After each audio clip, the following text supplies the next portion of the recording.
Multi-21, c'est... Yeah, Multi-21.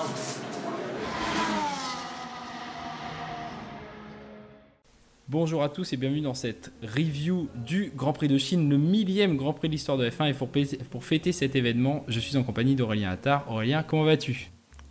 Bonjour Clément, ça va bien aujourd'hui. Et toi, comment tu vas ? Eh ben écoute, ça va super bien. On va parler de ce Grand Prix de Chine, de la victoire de Lewis Hamilton au cours des 56 tours de ce Grand Prix de Chine sur le tracé de Shanghai. On va parler de tous les événements qui s'est passé autour de la course, puisque tu as pas mal suivi le week-end et des événements par rapport au 1000e Grand Prix.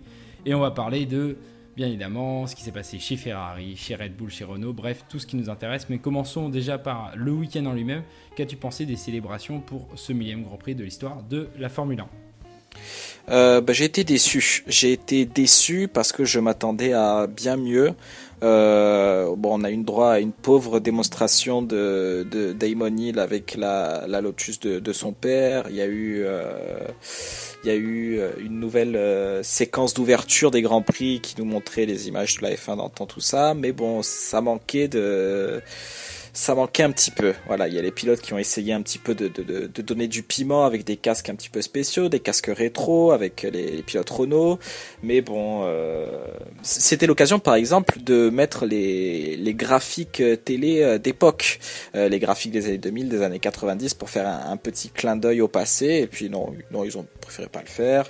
C'était l'occasion aussi de faire des livrets rétro. Bon, il y a Red Bull qui l'a un petit peu fait. Ils avaient leur sponsor Esso et Mobile One qui était avec le logotype d'antan.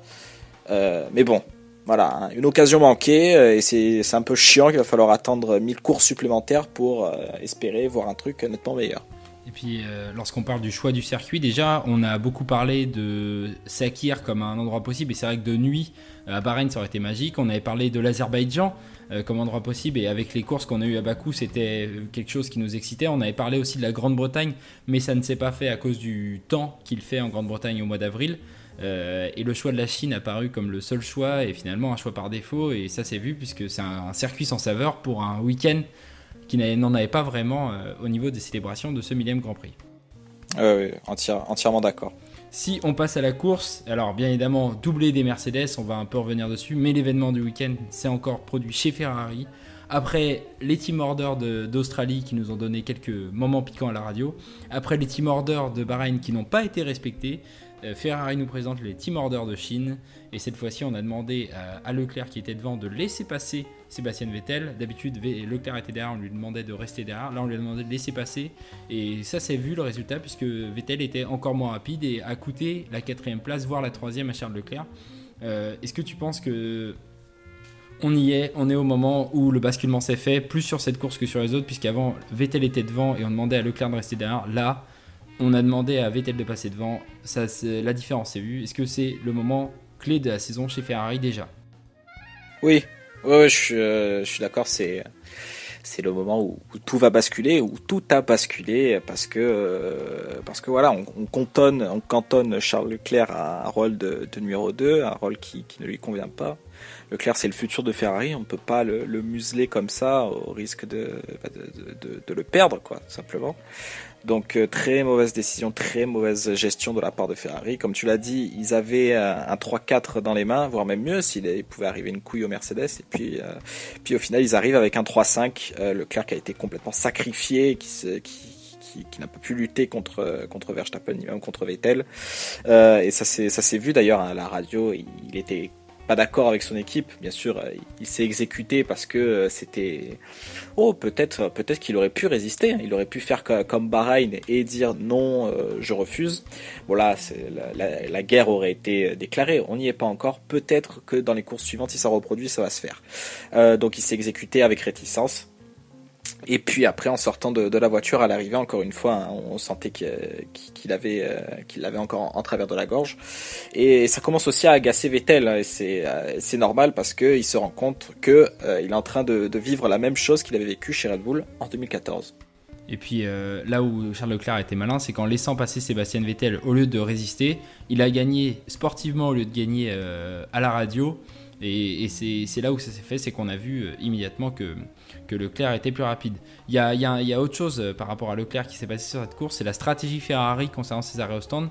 Est-ce que Ferrari est retombé dans ces travers qu'on avait en 2016-2017 avec des stratégies pas toujours compréhensibles, ou est-ce que c'est juste un fait de course lié au team order et dès la prochaine course on verra Ferrari mieux organiser ses pit stops? Oui, non, là, Leclerc a été sacrifié parce que il représentait un petit peu la dernière chance de la Scuderia pour ralentir Bottas, en espérant que Vettel le rattrape et lui pique la deuxième place au DRS en ligne droite. Bon, ça aurait pu marcher, hein. C'est déjà arrivé dans le passé qu'une voiture ralentisse le concurrent pour permettre à l'équipier de passer. Bon, là cette fois, l'écart de performance entre Mercedes et Ferrari était trop important pour que ça fonctionne. Donc non, c'est juste une occasion manquée. Puis ils ont utilisé Leclerc parce qu'ils savaient que sa course était morte déjà. Donc quitte à la niquer, autant la faire jusqu'au bout, quoi. Si tu as parlé de Mercedes, alors Mercedes qui a fait le doublé en qualification, Bottas devant Hamilton, qui fait le doublé en course, Hamilton devant Bottas. On a vu une écurie Mercedes dominante contrairement à Bahreïn. Est-ce que c'est la hiérarchie pour toi normale, Mercedes devant Ferrari, ou est-ce que c'était la hiérarchie qu'on a vue à Bahreïn, celle Ferrari devant Mercedes qui était un peu plus régulière? Non, bah écoute, il y a eu 3 courses pour le moment, et sur 2 courses, Mercedes était nettement devant Ferrari. Donc pour moi le calcul est simple. Mercedes a l'avantage en ce début de saison, et même sur les circuits ils n'ont pas l'avantage comme Bahreïn, eh ben ils finissent par avoir l'avantage. Et si tu regardes au championnat du monde, eh ben aujourd'hui Mercedes, ils ont carrément ramassé presque les 100% de points possibles, et ils sont presque ils ont presque le double de points d'avance sur Ferrari qui est deuxième. Donc c'est un début de saison assez panzérique, hein, si tu me permets le néologisme. J'ai pas envie de dire passons à 2020 directement, c'est plié, mais bon, ça commence très très mal, quoi. Un des autres grands gagnants de ce week-end, c'est Red Bull. Enfin, Red Bull, Pierre Gasly plus exactement, puisque Max Verstappen on est habitué, qui est encore 3ème du championnat après 3 courses, ce qui est étonnant quand on voit Ferrari. Mais ça y est, Pierre Gasly l'a rejoint avec cette 6ème place et ce meilleur tour en course. Est-ce que ça y est, Pierre est le fidèle lieutenant de Max et va continuer à l'aider? Est-ce que la pression va se relâcher du côté d'Helmut Marko? Comment tu vois la réception de cette course chez Red Bull? Ah bah écoute, pour qu'il l'aide, faut avant tout qu'il soit dans le sillage de Verstappen, ce qui est toujours pas le cas, hein. Bon, Gasly finit 6ème, il finit avec le meilleur tour, mais il termine super loin de Verstappen. Il est à plus d'1 minute de son équipier, c'est assez choquant. Bon, t'as Gasly qui veut bien nous dire qu'il essaye de s'habituer encore avec sa Red Bull, mais voilà, ça fait 3 Grands Prix, ça commence à être très, très inquiétant pour lui et pour ses directeurs. Donc tant mieux au final, tant mieux s'il arrive à arriver en Q3 à terminer 6ème, donc la place maximale, on peut le dire, pour un deuxième pilote Red Bull, mais j'espère grandement qu'il va hausser son jeu, parce qu'à l'heure actuelle c'est pas suffisant pour être conservé une année supplémentaire. Écoute, je suis un peu rassuré de mon côté de le voir terminer 6ème, mais c'est vrai que tu as raison, c'est encore loin. On a encore 1 minute de Max Verstappen. On n'a pas vraiment, du côté de Pierre Gasly, lutté pour aller chercher la 5ème place durant toute la course. Ça a été un peu une bataille à 5 et lui derrière. Donc c'est là-dessus qu'il peut s'améliorer, mais c'est déjà un gros pas en avant par rapport à Bahreïn. Et bon, il ne pouvait pas en même temps faire bien pire que ce qu'il avait fait à Bahreïn. Si on parle des anciens associés de Red Bull, parlons de Renault. Renault qui a vécu un 3ème week-end catastrophique, alors moins catastrophique bien évidemment qu'à Bahreïn, puisque cette fois-ci une des 2 voitures a terminé la course, celle de Daniel Ricciardo qui marque les premiers points de l'écurie cette saison avec 6 points, mais on a toujours des problèmes de MJ Yuka après Sainz en Australie et Hülkenberg une première fois à Bahreïn. C'est encore une fois Hülkenberg qui a des soucis. Alors que doit-on régler chez Renault? Qu'est-ce qui se passe? On est toujours un peu dans la panade. Ah ouais, je suis entièrement d'accord avec ce que tu me dis. Alors là, pour le coup, c'est pas le MJUK même qui a planté, c'est la mise à jour du MJUK justement après les pannes successives de Sainz à Melbourne et Hülkenberg à Bahreïn. Ils ont mis à jour avec une nouvelle spec le MGUK de Hülkenberg et il y a eu un bug dans le système d'exploitation de la voiture lié à cette mise à jour. Donc un truc assez improbable, on peut le dire. Donc quelque part, si le nouveau MGUK ne casse pas, c'est tant mieux. Par contre, il va falloir régler ces problèmes de logiciel, de je ne sais trop quoi, qui sont assez honteux quand même pour une grande écurie qui est Renault, avec un passé en Formule 1, une histoire, et des moyens, surtout des gros moyens. À l'heure actuelle, ils sont toujours quatrième, avec 12 points et égalité avec Alfa Romeo. Mais bon, la 3e place cette année, c'est mort, quoi. Red Bull, justement, n'a pas de problème avec son moteur Honda, ce qui est totalement choquant. Donc, encore une fois, cette saison, Renault ne peut espérer que la 4e place finale, ce qui reste comme loin des ambitions de l'écurie et surtout loin des ambitions de Ricciardo. Il avait pas ça en tête quand il a signé pour les Français. Et mea culpa, j'ai dit les 6 premiers points de Renault, je voulais dire les 6 premiers points de Ricciardo, puisque Hülkenberg avait marqué 6 points en Australie. Ma langue a fourché. Dans le reste du paddock, y a-t-il un pilote qui t'a impressionné cette semaine? Y a-t-il un pilote dont tu veux parler spécialement, ou la course a été plutôt paisible en milieu de peloton? T'es très très morne la course pour rester poli. Non, on peut quand même saluer la remontée d'Albon qui en plus de partir dernier partait depuis la voie des stands et qui arrive tout de même à terminer 10e en contenant les assauts de Romain Grosjean. Donc chapeau à Albon. Il a fait une Giovinazzi en qualification, enfin en essai libre, c'est-à-dire se cracher dans le dernier virage du circuit.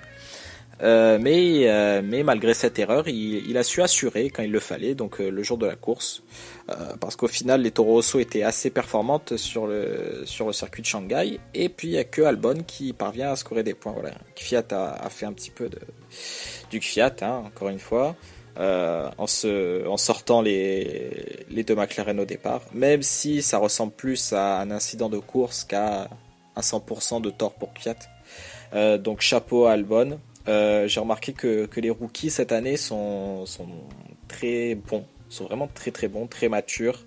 Donc en plus de Albon, je tire mon chapeau à Norris qui a pas montré grand chose dû au crash du départ, mais à Bahreïn il était très très bon. Et à Russell aussi qui, même s'il est sur Williams, fait quand même du bon boulot. Voilà, il se qualifie toujours devant Kubica et finit encore devant lui en course. Dans les premiers tours du Grand Prix de Chine, il a su profiter des péripéties au départ pour gagner quelques positions et donc être vraiment dans le cœur du peloton. Et voilà, pour un pilote Williams, franchement, chapeau. Et d'ailleurs, ces points marqués par Alexander Albon permettent de continuer la statistique comme quoi 100% des pilotes thaïlandais qui ont participé à une saison de Formule 1 ont marqué des points, puisque c'était le cas du prince Bira, j'ai plus le nom complet en tête, mais le prince Bira, comme il était marqué sur sa voiture, qui avait marqué des points pour sa saison 1950, le pilote thaïlandais qui pilotait, je crois, une Ferrari d'ailleurs à l'époque, une Ferrari privée, et c'est donc le cas d'Alexander Albon aussi qui marque des points pour sa première saison. Donc la statistique est respectée. C'était facile de faire une statistique avec un pilote, c'est déjà plus dur de la faire avec deux, et Albon l'a très bien fait. Et t'as raison, Russell qu'on a vu excellent en essai privé avec Mercedes et qui continue de prouver qu'il a du potentiel malgré le fait qu'on ne le voit pas beaucoup durant cette saison dû au potentiel de sa voiture. Si on passe à nos pronostics, mon cher, le moment que tu attendais, savoir qui d'entre nous avait raison sur les différentes écuries. Chez Mercedes, tu m'avais dit Valtteri Bottas dominerait Lewis Hamilton. J'avais dit que Lewis Hamilton dominerait Valtteri Bottas. Je remporte ce point.